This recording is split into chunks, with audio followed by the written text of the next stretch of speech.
Hello, નમસ્કાર. નમસ્કાર. જેકે official YouTube ચેનલમાં હું જીતુ અને મારા સાથી મિત્ર એવા કિશન ગોહિલ ના તમને બધાને નમસ્કાર. અને આજનો ટોપિક કયો છે? આજનો ટોપિક તો સેન્ટ્રલ ગવર્મેન્ટ છે. અચ્છા, તો જો મારા કીધા પહેલા જ કિશનભાઈ બતાવી દીધો. મિત્રો, તમારે વિડીયોને અંત સુધી તમારે જોવો પડશે. વિડીયો તમે સ્કીપ ના કરશો, કારણ કે સ્કીપ કરશો તો તમારી અગત્યની વચ્ચે જે સૂચના જે અમે આપીશું, જે માહિતી આપીશું, એ તમારાથી કદાચ છૂટી જવાની સંભાવના પૂરેપૂરી રહી શકે છે. એટલા માટે તમે વિડીયો અંત સુધી તમે જોવાનું ખાસ કરીને રાખો. અને આમાં શું શું માહિતી, આ બધી જ દરેક માહિતી આવશે, ઇમ્પોર્ટન્ટ બધી માહિતી હશે, જે તમારા આવનારા સમયમાં કામ આવશે. અને તમારા જે સેન્ટ્રલ ગવર્મેન્ટ બાબતની નોકરી જે તમારે જોબ મેળવવી છે, તો એ વિષય પર વાત કરવા મેં તમારી સમક્ષ ઉપસ્થિત થયા છે. તો બહુ સમય ના લેતા કિશનભાઈને આમંત્રિત કરું છું. જીતુભાઈ, हाँ આ પરથી કહેવાય છે કે રેલવે વાળાને તો આગ લગા દી હે. हाँ हाँ, क्या बात है. 2026 નો રેલવે ડ્રાફ્ટ તૈયાર થઈ ગયો છે જીતુભાઈ, અને આ સેન્ટ્રલ ગવર્મેન્ટની જોબ છે. લગભગ 2024-25 માં પણ આટલી જગ્યાઓ નથી કદાચ. હા, એટલે મતલબ કે 26 નું કેલેન્ડર છે, પણ અહીંયા 25 ની પણ એક નોંધ લીધી છે કે રેલવે ડી ગ્રુપ ની ભરતી થઈ છે ને. હા હા, એટલે 25-26 ની વાત છે ને. પેલામાં જે આગળ હતું એ 23-24-25 નું હતું ને. એમાં 24-25 માં લગભગ એટલી કદાચ નહીં હોય એવું લાગે છે કે આમાં પણ સારું એવું કેલેન્ડર બહાર પાડ્યું છે આ લોકોએ. બહાર પાડ્યું છે. અને બીજી બાબત એવી છે કે રેલવે ડી ગ્રુપ ની ભરતી 24 માં થઈ હતી. હા, અને હવે જે અત્યારે ભરતી આવવાની છે 2026 માં આવશે, 24-25 ના અનુસંધાનમાં આવશે. બરોબર. બધી એક્ઝામ લેવાશે 26 માં. હા, સમજી ગયા હવે આખી વાત. હા, એટલે તો આપણે કેલેન્ડર બધી બાબતે જોઈશું. રેલવે ગ્રુપ ડી નું તો જોઈશું જ, એની સાથે બીજી એક્ઝામો પણ રેલવે 2026 ના દાયકામાં જે આવનારી એક્ઝામો છે એનું પણ જોઈશું. અને એક મહત્વની અપડેટ રેલવે પાછળ આપણને આપી છે એ પણ જોઈશું. તો જે મિત્રોએ કદાચ ગવર્મેન્ટ નોકરીના સપના જોતા હશે, જોયા હશે, તો એ લોકો માટે આવનારું જે કેલેન્ડર આવ્યું છે એ બહુ જ લાભદાયક અને સારા સમાચાર લઈને આવ્યું છે. સારા સંકેત તમારા મિત્રો તમારા સુધી લઈને આવ્યું છે. તો તમે આવી તક ના છોડવી જોઈએ. મારું માનવું એ છે કે 10 પાસ પર જગ્યાઓ 10 પાસ ઉપર ગુજરાત ગવર્મેન્ટ નથી કઈ નથી કરતી. કે એ તો ગ્રેજ્યુએશન હોય ત્યારે પંચાયતમાં કે ગૌણ સેવામાં, બરોબર. એટલે આપણે એને જોઈશું. તો આપણે ગુજરાતમાં કેટલી વેકન્સી છે એ પણ જોઈશું, ફક્ત 10 પાસ માટે. બરાબર છે. અને બીજી ઝોનમાં પણ કેટલી છે એ પણ આપણે જોઈશું. બરાબર. તો લાઈક અને શેર બનતી હે મિત્રો. હા, લાઈક ને શેર તો બને જ. અમારે એમાં તો કેવું ના પડે, કારણ કે તમારા લાઈક શેર તો તમને સારી માહિતી મળતી હોય તો તમે લાઈક શેર તો તમારે કરવી તો જોઈએ. અને સબસ્ક્રાઇબ પણ તમારા મિત્રો સુધી કરાવો. તમે સબસ્ક્રાઇબ કરી હોય તો તમારા મિત્રો સુધી તમે સબસ્ક્રાઇબ કરવાનું વાત કરો. અત્યારે 188 નો આંકડો થઈ ગયો છે સબસ્ક્રાઇબરની સંખ્યા. બરાબર. તો ચાલો આપણે હવે આગળ. ઓકે. 22,000 ભરતીઓ બહાર પડી છે, બરોબર છે. આસિસ્ટન્ટ ટેકનિકલ, બ્રિજ આસિસ્ટન્ટ, ટીએલડી, એસી આસિસ્ટન્ટ, બધી 11 કેડરની જગ્યાઓ છે. અચ્છા, એટલે ઓલ ભારતમાં 22,000 ની જગ્યા પડી છે, ઓલ ઇન્ડિયામાં. બરાબર. હવે તમને પ્રશ્ન થાય કે આ તો બધા એન્જિનિયરિંગ હોય એ કરી શકે. ના, એવું નથી. 10 પાસ અથવા આઈટીઆઈ, બરાબર, એ બધા જ આમાં ફોર્મ ભરી શકશે. અને આસિસ્ટન્ટ એટલે કે આસિસ્ટન્ટ તરીકે આપણે કામ કરવાનું છે, નહીં કે એન્જિનિયર તરીકે. બરાબર. એગ્રીકલ્ચર છે, મિકેનિકલ છે, ટેકનિકલ છે, બધા આસિસ્ટન્ટ છે.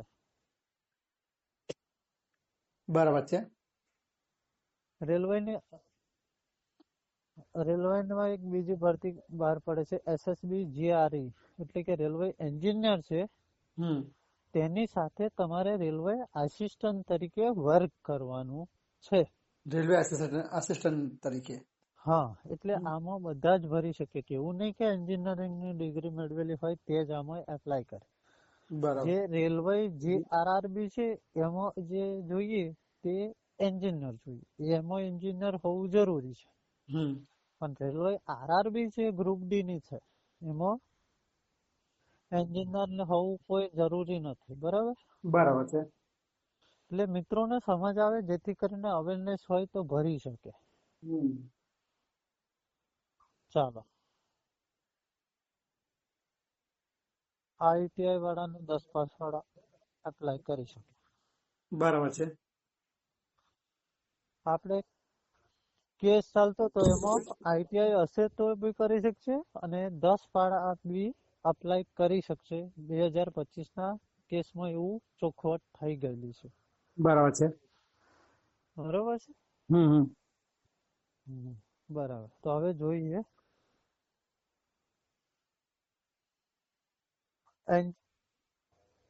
તો ટ્રેક મેન્ટેનન્સમાં વેકેન્સી વધારે છે. અચ્છા. અને વર્ક શું છે એનું આપણે નેક્સ્ટ વિડીયોમાં એવું હશે તો સમજાવીશ. બરાબર છે.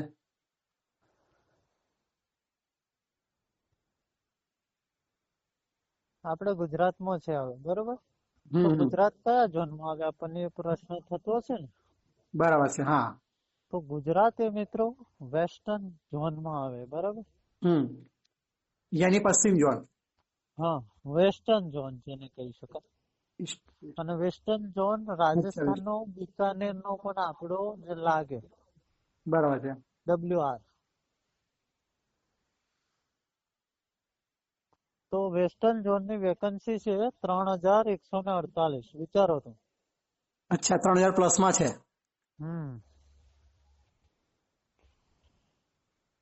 બરોબર. ઓકે. રાજસ્થાનનો અજમેરનો ભાગ પણ આપણે આવરી લે 900. બરાબર. નોર્થ રીજિંગો 3537 છે. 3148 આપણા વેસ્ટર્ન ઝોનમાં છે. બરોબર, ગુજરાતમાં. અને ઓફિશિયલ નોટિફિકેશન આવશે ત્યારે RRB અમદાવાદના નામે આવશે. બરોબર. તો અમદાવાદમાં કુલ જગ્યા કેટલી, તો એ અમદાવાદમાં જયારે નોટિફિકેશન આવશે ત્યારે આપણને જોવા મળશે.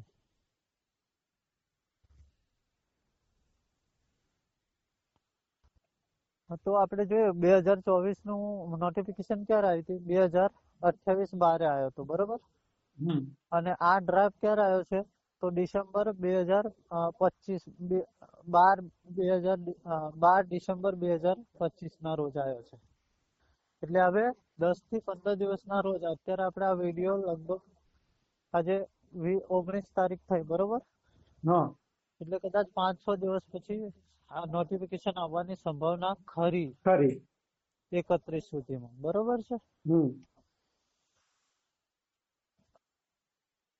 એની પણ તમને જાણકારી તમને. હવે એજ લિમિટ ની જો વાત કરું તો 2024 ની જે નોટિફિકેશન હતી હતી એમાં 18 થી 36 આપી હતી. બરોબર.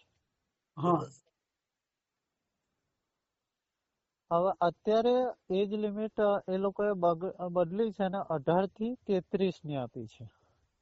અચ્છા. નોર્મલ પર્સન ની વાત કરું છું. શું એમાં ST SC ને કઈ માટે કઈ અલગ ખરું? એક મિનિટ ચાલુ રાખજો. આપણે એક કેલેન્ડર લઈને જ બેઠા છે, એનો અભ્યાસ કરીને જ તમને જણાવીએ છીએ જેથી ખોટી માહિતી ના આવી જાય. હવે OBSTC માં 3 વર્ષ વધુ રહેતા. બરાબર છે. હલો. તો એમાં 3 વર્ષ વધે એટલે 36 હતા, એટલે એમાં 39 હતા. અને આમાં જયારે 33 આપ્યા છે ત્યારે એમાં 36 થાય છે. બરાબર. એટલે OBC SC. હલો. મતલબ OBC અને ST અને SC વાળા માટે 36 લગીની ઉંમર ખરી એમ? હા. અને પ્લસ દિવ્યાંગ. હમ દિવ્યાંગ હોય, આવી બધી કેટેગરીમાં આવતો હોય, બરોબર હા છે, હા તો એ 43 વર્ષ સુધી અપ્લાય કરી શકે. ઓકે, એટલે આવા દિવ્યાંગો માટે તો સારી એવી રાહત મળી છે. હા. હમ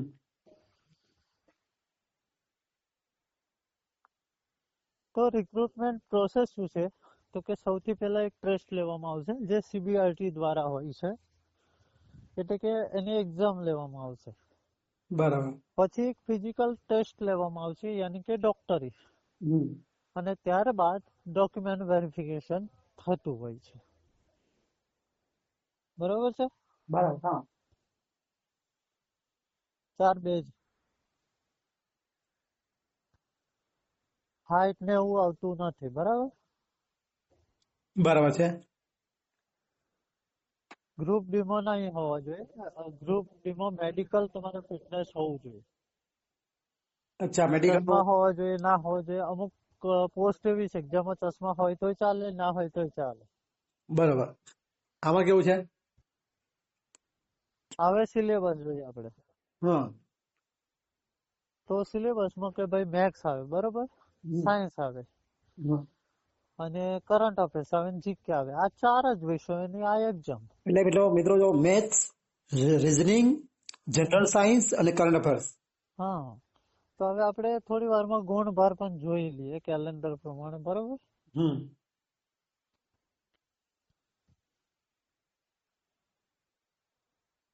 સાયન્સના 25 પ્રશ્નો આવે. બરોબર. ધોરણ 10 ના જ વિજ્ઞાન આવે. મેથેમેટિક્સમાં 25. 20 માર્ક્સ નું જનરલ અવેરનેસ અને કરંટ અફેર્સ. બરોબર. એટલે ટોટલ 100 માર્ક્સ ની પરીક્ષા લેવાય. બરાબર. રીઝનિંગ પાકું પડે, મેથ્સ અને રીઝનિંગ ને સાયન્સ, આ 3 વિષયો પાકા કરવા પડે. એમાં તમારે મેથ્સ અને રીઝનિંગમાં 55 માર્ક્સ, એટલે 55% 100 માંથી તો એમાંથી જ મેળવવા પડશે, કારણ કે એ જ બેન છે ખાસ કરીને. બરાબર.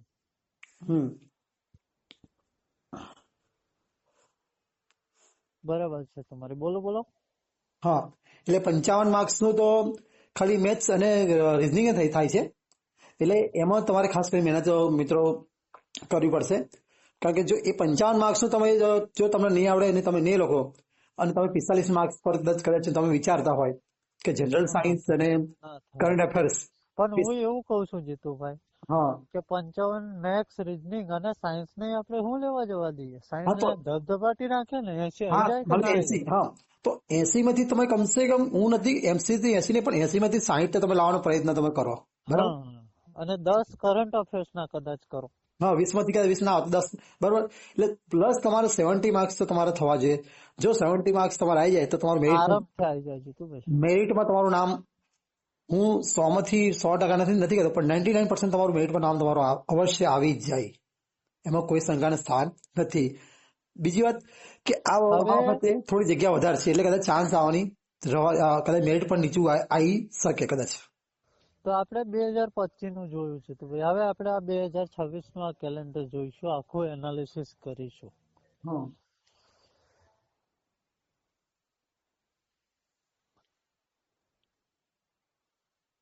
2026 જાન્યુઆરી માસમાં એક ભરતી આવશે, આસિસ્ટન્ટ પાયલોટ, જે ARP એટલે કે આસિસ્ટન્ટ પાયલોટ, એને કે ટ્રેન નો ડ્રાઈવર. બરોબર. એ ભરતી પણ જાન્યુઆરી મહિનામાં જ આવશે. ઓકે, બરાબર.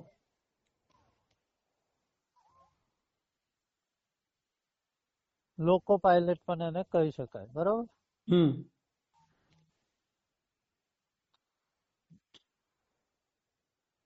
2026 સુધીમાં આ ભરતી પૂરી કરશે. બરોબર.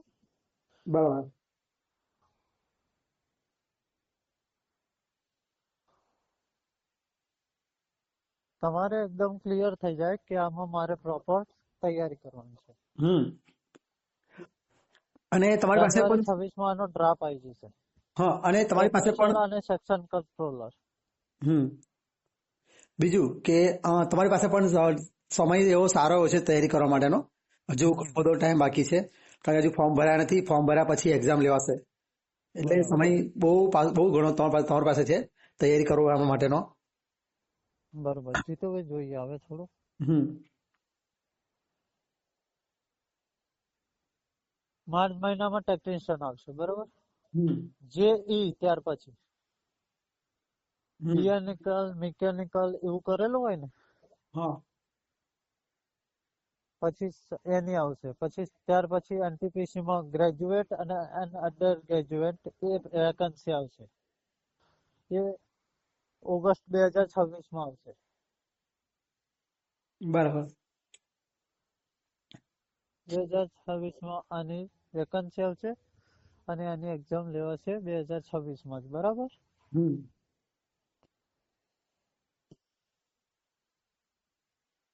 2026 માં પૂરી કરશે. હમ અને અત્યારે જે ભરતી બહાર પડવાની છે ગ્રુપ ડી ની, એ વેકન્સી 2026 માં આવશે, બરોબર. બીજી પણ ગ્રુપ ડી ની ડિસેમ્બર માં જ આવશે એ પણ. બરાબર. હવે બન્યું હતું એવું કે ભાઈ 2018 અને 19 માં એવું થયું કે વેકન્સી ગ્રુપ ડી ની આવી, પણ 2020 પછી વેકન્સી આવી નહીં, સીધી 2024 માં આવી. હવે રેલવે એવું નથી વિચાર્યું. હવે રેલવે એવું વિચારે છે કે દર વર્ષે વેકન્સી લેવાની, કારણ કે ઘણા માણસોની એજ જતી રહેશે કે આ વેકન્સી બંધ કરી એટલે, બરોબર. એટલે દર વર્ષે કેલેન્ડર બહાર પાડવાનું, દર વર્ષે સમયસર ભરતી કરવાની, જેથી કરીને લોકો તૈયાર રહે અને તૈયારી છૂટે નહીં. એટલે આ બહુ સારી તક છે જીતુભાઈ, એમ કહી શકાય.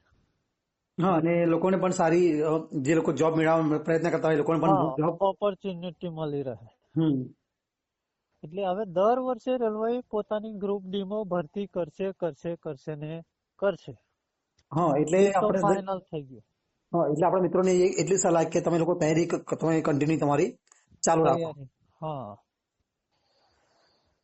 તો આપણે અભ્યાસક્રમ જોયો, એ જ અભ્યાસક્રમ બધામાં લાગશે. NTPC હશે, ગ્રેજ્યુઅલ લેવલની હશે કે કોઈ પણ ભરતી રેલવેની હશે, તો આ ચાર જ વિષયોને આવરી લીધેલા હશે. હા, NTPC માં એવું છે કે NTPC under graduate, NTPC graduate, એમાં 2 તબક્કામાં એક્ઝામ આપવી પડશે અને એમાં ઇન્ટરવ્યુ પણ છે. અચ્છા, બરાબર છે. એટલે આવું બધું થોડું ઘણું હશે, પણ ગ્રુપ ડી ની જે એક્ઝામ છે એમાં કોઈ નથી ઇન્ટરવ્યુ, કઈ જ નથી. તો હું એવું માનું કે મિત્રો, જીતુભાઈ 12 પાસ હોય કે કોલેજ પાસ હોય, તમારે જો ડબલ એક્ઝામોના ફેરા ના કરવા હોય ને, તો ડી ગ્રુપ તો ટ્રાય ગ્રુપ કરવો ડી માં જ અપાય. જોઈએ. મારા ગુજરાતના મિત્રોને એટલું જ સમજાવવા માંગુ, બધાના ચક્કરમાં પડવું એના કરતા ગ્રુપ ડી માં જો આપણે એક સારી એક જ વખત મહેનત કરીને 4 વિષયમાં લાવી દઈએ માર્ક્સ, તો પછી ક્યાંય જોવાની જરૂર નથી. હા, અને એનું બીજું તો ચલો, જે ગયું એનું તો ભૂલી જાઓ. પછી આવનારો સમય છે એના માટે તો તમારી પાસે સમય ઘણો છે તૈયારી કરવા માટે, બરોબર. જે અત્યારે એક્ઝામ પતી ગઈ એનું કદાચ તમે માનો કે ચલો એમાં તમે નપાસ થાય, એમાં તમારા મેરિટમાં નામ ના આવ્યું, તો તમારી પાસે હજુ 2026 તમારી પાસે પૂરેપૂરો ચાન્સ છે. હજુ તો ડિસેમ્બર પૂરો થયો નથી, તો જાન્યુઆરી એટલે ફોર્મ ભર્યા નથી, એટલે લગભગ એક્ઝામ લેવા માટે થોડો સમય તો લાગશે જ, એવું સમજી લો, બરોબર. મે, જૂન, જુલાઈ સુધી કદાચ જઈ શકે છે. એટલે આઈ થિંક 6-1 મહિના જેવું તમારી પાસે સમય તૈયારી કરવાનો સમય છે જ. 100% વાત છે જીતુભાઈ. હા, એટલે માનો કે તમે 4 તમારી પાસે તમારે છે, બરોબર. Maths, reasoning, general science, current affair, તો તમે ચારેયનું તમે મહિના 2 મહિનાનું તમે એક શેડ્યુલ ગોઠવી નાખો, બરાબર. તો તમે કમ્પ્લીટ, હું એમ નથી કહેતો કે તમને રેલવે વાળા તમને નપાસ કરી શકે, બરાબર. જો તમે તમે આટલી તૈયારી કરશો તો ચાન્સ પૂરેપૂરો તમારો લાગશે. અને કોઈને જોરની અંદર શોધવાના નહીં રહે. ભલે તમે 10 પાસ કર્યું, પણ તમે એવું કરી બતાવશો કે હું સરકારી નોકરી કરું છું. પછી સેન્ટ્રલ ગવર્મેન્ટ નોકરી, પાછી ગુજરાત, હા, એમાં પાછું કેન્દ્ર, વિચાર કરો, ગવર્મેન્ટ, સેન્ટ્રલ ગવર્મેન્ટ નોકરી, બરાબર.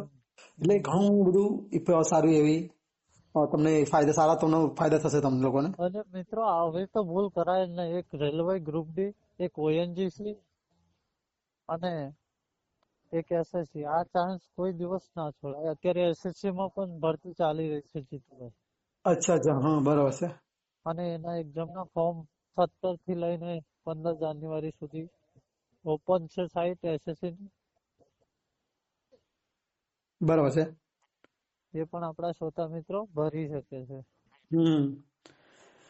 બરાબર. એસએસસી એમટીએસ એસએસસી ને? હા. અચ્છા, ઓકે. એસએસસી એમટીએસ માટે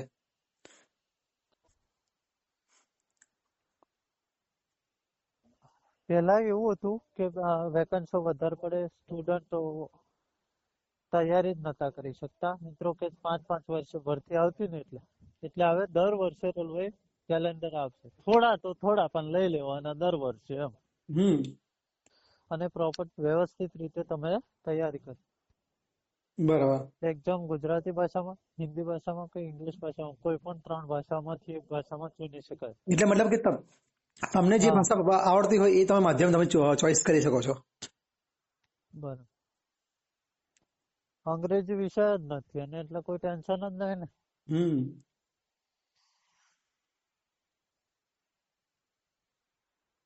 પછી આપણે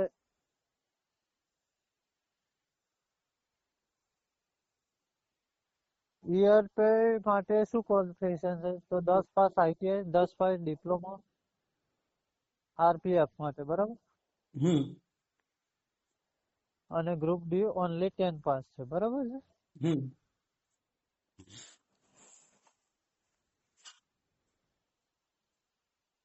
હવે 2025 ની ભરતી આપણે જોઈએ તો રેલવે જે પ્રમાણે ડિક્લેર કર્યું હતું એ પ્રમાણે ભરતી એને કરી લીધી છે ઓલરેડી, બરોબર. અંડર ગ્રેજ્યુએટ બધાની ભરતી પૂરી થઈ ગઈ છે. જોયું ને તમે હમણાં છેલ્લી ભરતી થઈ? ચાલી રહી છે. બરાબર ને? હા, હાલમાં ડી ગ્રુપ ની પણ એક્ઝામ ચાલી રહી છે. ડી ગ્રુપ ની ચાલી છે ને પેલી એનો રિઝલ્ટ આવી ગયો ને 2024.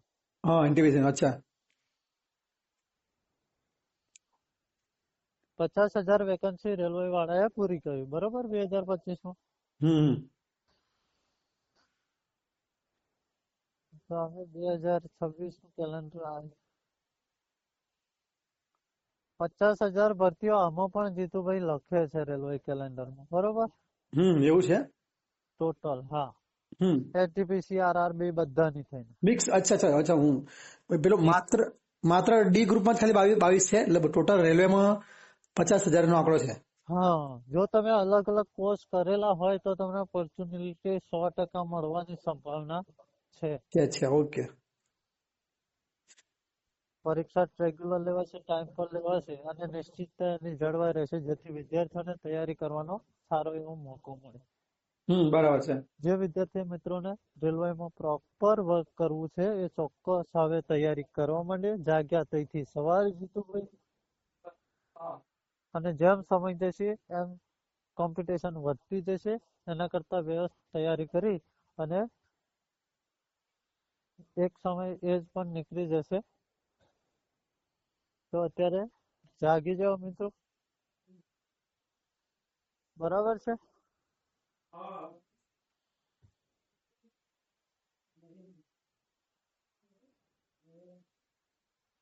હા, તમને કોઈ એવું થાય જીતુભાઈ કે અંગ્રેજી વિષયમાં તમે એક્ઝામ આપી શકો છો,